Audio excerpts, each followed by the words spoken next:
The thing about this album I told myself over and over was I can do anything I want. I can do anything I want as long as it's me. And it felt very me to be dressed as a pirate. Speak up, I know you hate First and foremost, I want to ask about this song specifically because it was the first song that I heard from the album, this song.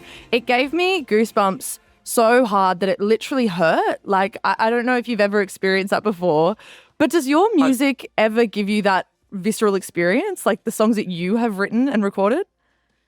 I'm gonna be honest with Wishbone in particular. I was like the most narcissistic anyone ever was. I listened to these demos obsessively. I needed to listen to them, and I would like listen to the demos, be like, "Ah, so good." Like,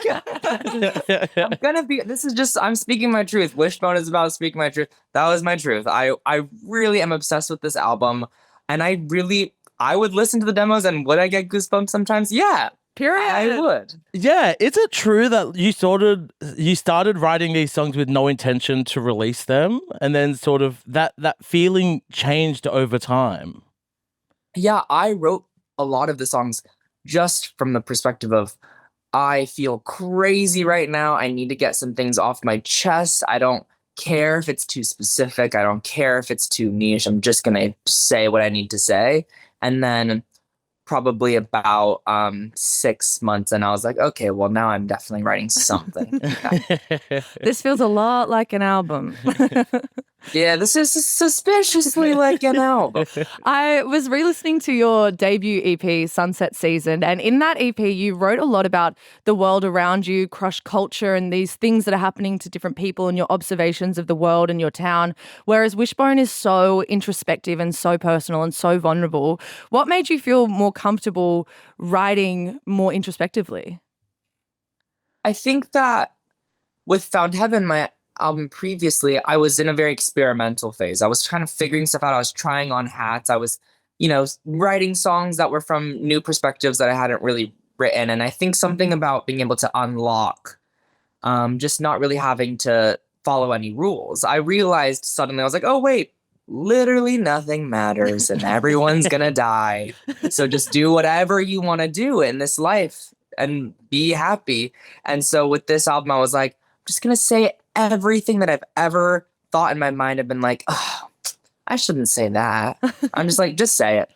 Who cares? I don't care anymore. I'm just gonna say it. And that's the way that Wishbone came together. I really have my 3 albums before as a big thank you, because I think they all taught me some kind of lesson of essentially nothing matters. Make music that you love and be as honest as possible, because honesty usually ends up being reciprocated with people also understanding how you feel. Yeah. Yeah, zero care factor. I love the idea of that going into this album. Yeah. I mean, with all that being said though, were you nervous to release any of these songs, to put them out into the world? Of course.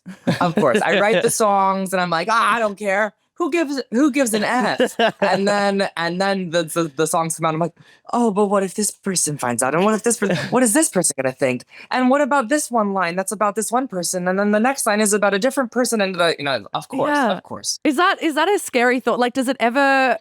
I just can't even imagine. I can't imagine how that must feel. Putting like the moment even before the day before the album comes out, and knowing that all of this is about to go into the world. Do you have to do any sort of like ritual, or do you have any sort of tradition like before that work goes into the world to just like protect it, to brace yourself almost?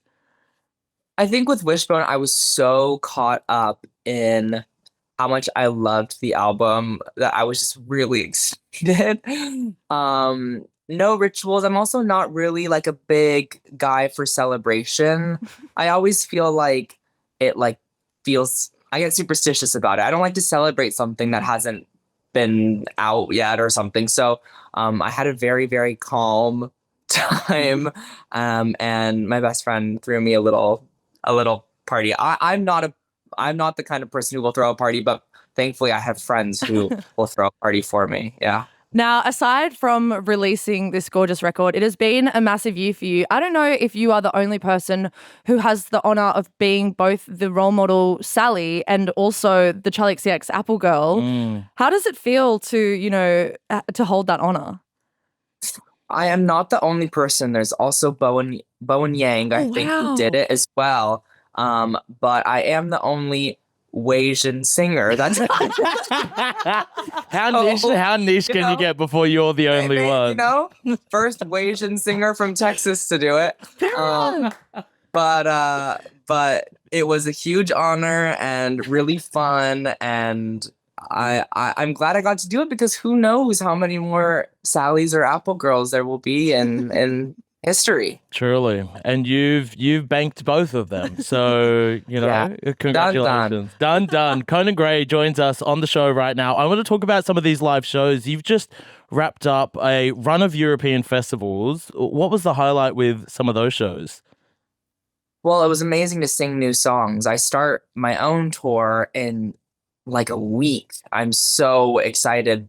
And I was a bit nervous. I was like, what if people don't know the words yet? What if people don't know the songs? What if they don't like the songs, actually, And so being able to sing all those songs at these festivals and hear people singing back, even though the songs were so new, was just so relieving, mostly. Relieving. Yeah, we were both talking about how much we loved the outfits as well that you were wearing at these festivals. They were almost like quite pirate-like, and I was wondering where the inspiration came from for those outfits, because you always are like dressed to the nines. The fits are always like on. Well, so for the album cover, I'm in the sailor outfit, and the reason why I'm wearing the sailor outfit is because while I was making the album, my friends started calling it, as an inside joke, calling it Conan's Big Adventure, because essentially the album is me just kind of, for lack of better words, taking life by the you can fill in the blank. And so I just kind of thought to myself that I would need to be wearing a sailor outfit as some kind of form of like, hey, I'm jumping into life. I'm going on this big adventure. And then I built this big boat for it. And then I was like, okay, well, I can't build another boat. So for the European festivals, I was like, I'll just take the same boat, but now it's going to be pirate vibes. Oh, I love that. It was logistical. It was reasonable. But the thing about this album, I told myself over and over, was I can do anything I want. I can do anything I want as long as it's me. And it felt very me to be dressed as a pirate. Were you ever like a musical theater kid? Because it also is kind of giving. I wasn't. Really? Yeah, I really wasn't. I was an art kid. I was like in the art classroom, like doing sculpture and drawing and stuff. But my friends were in theater, and I always thought it was so cool. But I'm actually not.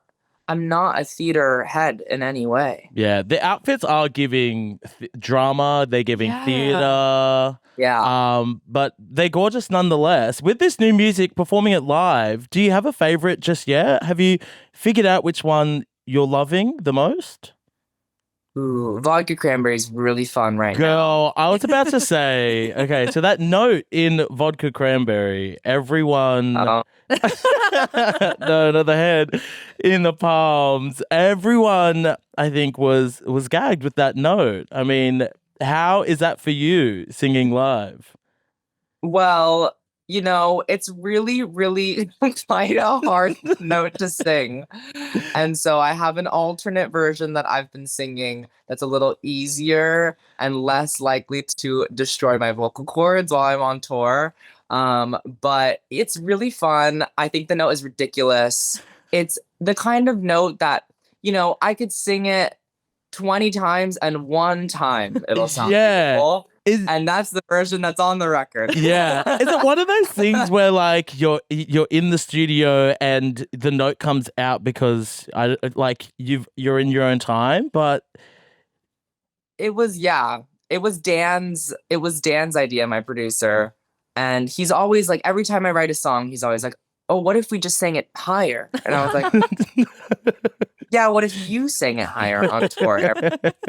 He's doing that to all the pop girls, honestly. He's cursing them with these high notes. God, it's screaming. Yeah. Conan Gray here with us on Triple J. Before we let you go, it's been just over a year since you were last in Australia. We would love to see you back here and our fingers are crossed, but what is something maybe that's on the wish list that you didn't get to do in Australia last time that if you were to come back, you would love to do? Ooh, oh gosh. I would love to see Perth. I've never been to Perth before. I would love, this is something I've done a lot, but I'm really, really looking forward to having some Australian coffees. You guys do coffee better than anywhere else, I'll say it. I'll Period. speak my truth there as well. But yeah, I'd love to be back. I mean, I loved Melbourne, I loved Brisbane, I love Sydney. And I just love Australians. Well, Dale, So- put the beans in the grinder in WA. Conan's wanting to come to Perth. Welcome him with open arms. And until Yes. then, we have this gorgeous record to enjoy, Wishbone. Conan, thank you so much. What an absolute treat to dive into this with you. Thank you. Triple J.